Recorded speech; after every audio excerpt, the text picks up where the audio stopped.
Nirvana, Shambhala, Shangri-La, Paradise, Heaven. Choose the name that you prefer. My name is Echo. Today we are talking about paradise. We're talking about heaven.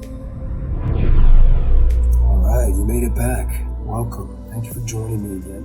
Whatever term you want to use, we're talking about that idea of no worries. The idea of all things work together to create an experience, whether it's just a moment or an ongoing, eternal experience of what you, what I, what we prefer to experience. I think you get the idea. The idea has been out there in scriptures, in ancient books for a long time. But 2010 is when I set out to figure out the idea of heaven on earth. What does that mean? If it is supposed to be that way here and now, why don't we see it? Where is it? Some people do. Most people in our world, at least in my experience of our reality, are not in paradise at this point. It's a bit rough. It's a bit tricky. There's many mazes, there's many labyrinths, many different things that are in the way of people experiencing a fulfilling and abundant life. So, as a student of life, of existence, of metaphysics, of theology, and many other ologies and osophies and subject matter, in 2010, I decided to take a deeper dive into what does heaven on earth truly mean, and if it's meant to be here now, how do we experience it? How do we see it? How do we tune in? Now, I've got different ideas from many different people, different areas of the world. Wake up at 4 a.m., don't have coffee, have no TV, no sugar, no salt, Dr. Sebi type of diet. Many other aspects of creating a ecosystem inside the body that permeates outward to balance vibrations in your experience. But to get this down in the quantum realm, let's figure out from the imagination's point of view what it is for you. What is your idea of heaven? Define it in any aspect of our reality as we create our reality from within. The more we're able to tune into what it is specifically, but really truly the feeling of it, then we can attract it by our resonance. I've done this many times. It hasn't always worked for the things that I wanted. Many times it has. And this is a longer term. This is a broader target to figure out how to get heaven on earth for you individually or for me. First, let's figure out how we can see it in our imagination. And having spent time in the Hollywood entertainment industry, let's take a look at writing a script. And each script begins with, each scene I should say, begins with the setting, the choice of interior or exterior. So, are you inside or are you outside? Is it day or is it night? Are you at a restaurant, a beach, are you in a forest, are you on a boat, are you in a penthouse, a private jet, a car of your dreams, or a picnic blanket next to the love of your life? What might it be?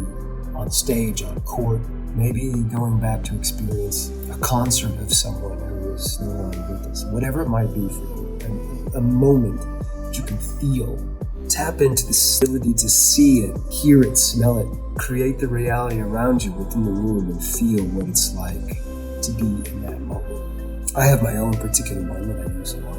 Being an ocean soul, it usually has to do with the ocean water being very close by, warm weather in a tropical setting, and just abundance and love and truly joy, happiness, no worries whatsoever. Obviously, reggae playing in the background. For you, for each one of you, for each one of us, let's figure out what it is and get this in your mind, in your heart, and your ability to visualize it and call it back into your experience energetically of what it is for you that is so magical and magnetic about this particular moment, this idea of heaven, nirvana, Shambhala, Shangri-La, whatever you want to call it, paradise. Tune into it, and then we'll get into meditations on how to live as though that wish is already fulfilled. This goes back into Neville Goddard and others who use techniques similar to this.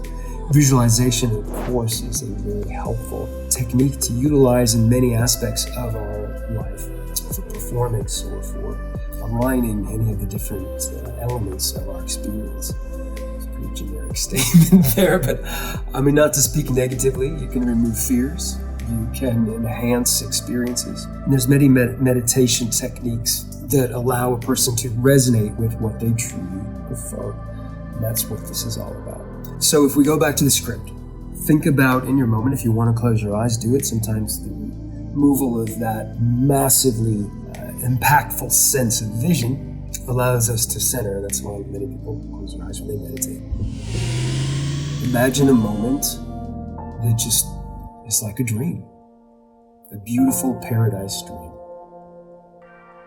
Are you inside? Are you outside? Can you see the sky? Or do you see the inside of a beautiful roof or a ceiling? Perhaps it's Versailles, perhaps it's the Pantheon, or just a really great cabin in Aspen or Gstaad or someplace, who knows? Maybe it's just a tent on the beach where nobody else knows. That complete privacy and isolation from the technological societal world. Whatever it might be for you. Just imagine, is it day, night, inside, outside? Create the reality. Are you sitting in the same chair that you are standing?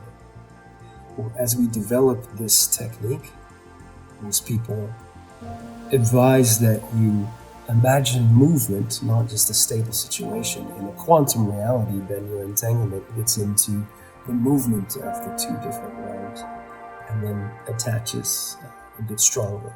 This is how you get into quantum jumping, quantum leaping into different realities and timelines, etc. But right now, let's figure out what we would most prefer. Interior, exterior, day, night, restaurant, beach, kitchen, bedroom, living room, garage filled with all your favorite, whatever you want it to be. Is it Machu Picchu? Is it the pyramids? Is it the Eiffel Tower? Is it a Brazilian farm with animals running all over the place in a creek? Maybe you're oceanside. Maybe you're on a mountaintop. What does it appear to you? Is it Naboo or Rivendell? Maybe Pandora before Home Tree was born now? What does it feel like? Who's there with you? What are you doing? Those are the basic core ideas. Feel free to share what your idea of heaven is, paradise. Give it the name that you prefer as well. Let's have a conversation about this idea as a collective of what this frequency, this divine frequency means for each of us, and envision it. And perhaps as we see other people's, it helps inform what we want, what we feel, what resonates most for us, and it just raises the vibe of, imagine 10,000 people meditating on their version of heaven. What would that feel like to be in the midst of all these people, just with the most glowing, magical vibes, and then creating that ability to see outside what they see inside. That's what it's all about. Heaven on earth. Let's make it happen. One day at a time. All right. Thank you very much for showing up again. I appreciate it. I'm doing my best to put these out as regularly as possible. That's all we have. We have a new now. The veil is lifted. Here we are. It's now or never, basically, for every endeavor, as the song says. And let's keep going. Share your idea of your dream world, your paradise, your heaven. As always, push some buttons if you like. But move forward with peace and love. I'll see you.